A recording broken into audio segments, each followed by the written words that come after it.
Bonjour à tous, c'est Cédric, bienvenue dans cette vidéo. Aujourd'hui, je m'adresse à ceux qui n'aiment pas leur voix. Vous donner quelques astuces, mon sentiment, qu'est-ce qu'il faut faire et quelle direction prendre pour aimer enfin votre voix. On voit tout ça dans cette vidéo aujourd'hui.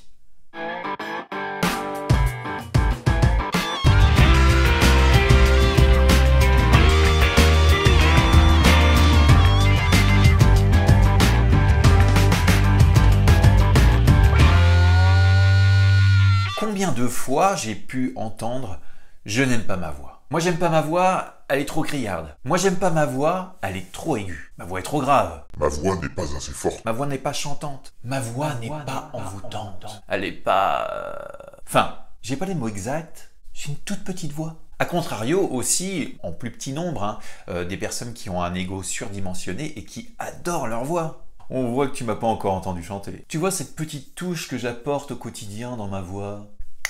Je sais pas ce qu'elle avait ma voix aujourd'hui, mais elle était... T'aurais pas fait mieux, non? Non? Elle était... Pas mal, non? Enfin, elle était trop... Enfin, je te dis pas, tu peux pas comprendre. Passons ce petit détail et revenons aux personnes qui n'aiment pas leur voix et les solutions que j'ai à leur apporter.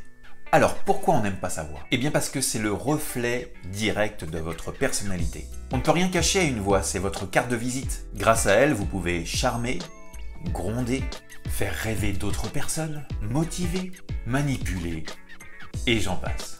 Mais suivant votre personnalité, ça peut être un petit peu compliqué à assumer, car c'est aussi une mise à nu face à tout le monde, avec vous-même, votre voix et vous. Vous êtes un petit peu à découvert, vous avez peur qu'on découvre vos peurs, vos doutes, vos sentiments, vos émotions, vos manières. Quand vous chantez ou quand vous vous exprimez en public, tout remonte à la surface.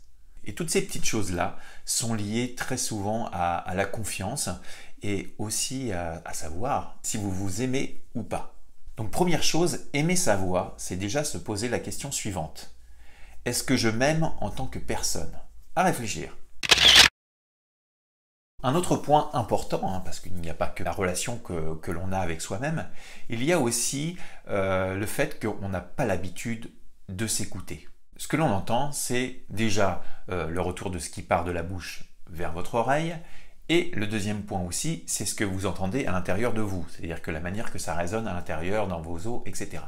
Donc on entend une voix qui des fois nous fait bizarre quand on s'entend sur un répondeur. La solution pour aimer sa voix, c'est déjà de bien l'écouter, d'être vraiment à l'écoute. N'hésitez pas, si vous n'êtes pas équipé de micro portable ou autre, utilisez vos mains. J'en avais déjà parlé dans une vidéo que vous pourrez retrouver ici, où j'explique en détail comment chanter juste.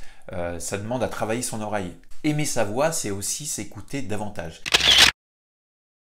Bien sûr, il faut s'enregistrer, mais pas n'importe comment, ça j'en parle un petit peu plus loin dans cette vidéo, un petit truc qu'il ne faut absolument pas faire. Alors restez avec moi jusqu'au bout. S'enregistrer, c'est vraiment travailler son oreille. Vous allez sûrement entendre des choses qui vont vous plaire et d'autres pas. Eh bien ça va vous aider à travailler là-dessus, à vous faire progresser, justement à vous familiariser et apprivoiser votre voix. Il faut de temps en temps utiliser un micro, surtout si vous êtes dans une grande pièce. Imaginez que vous êtes dans un hall de gare. Alors, si le son ricoche un petit peu partout, il peut avoir un petit peu de reverb, ça peut faire joli, etc. Mais il arrive un petit peu en retard, le son. Idéal d'utiliser un micro avec surtout un retour, le son qui vous revient au visage. Ça aussi, dans la vidéo que je vous parlais tout à l'heure, juste ici, vous pouvez voir ça plus en détail. Autre point très important, évitez trop d'artifices. Ça arrive souvent que j'entends énormément d'artifices, beaucoup de reverb, beaucoup de délai. On a l'impression d'être sur Snapchat où d'un seul coup on regarde sa tête, on n'aime pas, on a des boutons partout et il faut absolument qu'on mette un maximum de filtres pour ressembler à quelqu'un que l'on n'est pas. Les artifices c'est très bien, mais en douceur. Les artifices. Avoir quelqu'un de l'extérieur, votre famille, des personnes que vous ne connaissez pas, ça peut vous aider. Alors bien sûr, dans votre entourage, ne choisissez pas les personnes qui vont vous briser, vous casser, ça sinon ça jouera aussi sur votre confiance, mais des personnes vraies qui vous diront ce qui va et ce qui leur semble moins bien, sans forcément apporter un jugement, genre je veux pas être méchant, mais ce que tu fais c'est de la merde. Ouh là là, il y a du boulot, hein. T'y arriveras jamais. Entourez-vous des bonnes personnes, je suis sûr que vous savez exactement de qui je parle. Si vous suivez des cours avec moi, on aura la possibilité de faire un bilan, faire sortir votre personnalité, vous diriger dans la bonne direction, vous faire aussi accepter vos défauts, ça peut véritablement apporter quelque chose dans votre champ, établir un programme pour vous faire évoluer par rapport à vous.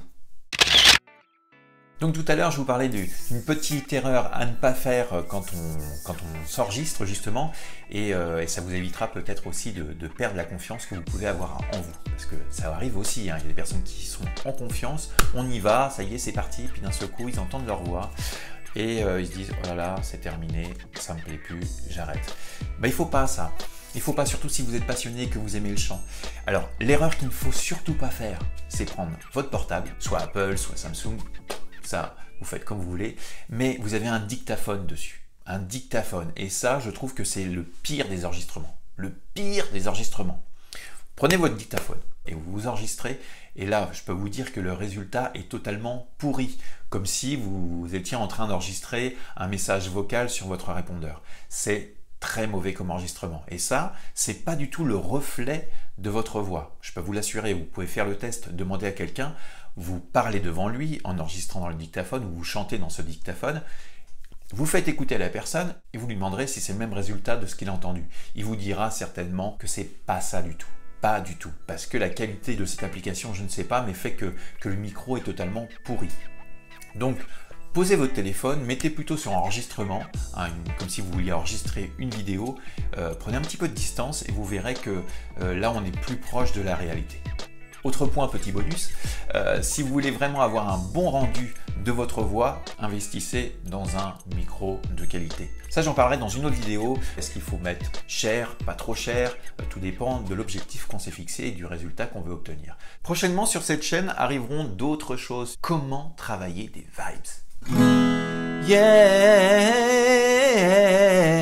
Si tu tombes sur cette vidéo pour la première fois, je t'invite à t'abonner sur cette chaîne juste ici pour avoir un maximum d'infos pour bien avancer dans ton chant. Je vous souhaite à tous une très bonne fin de semaine. À bientôt. Bye bye.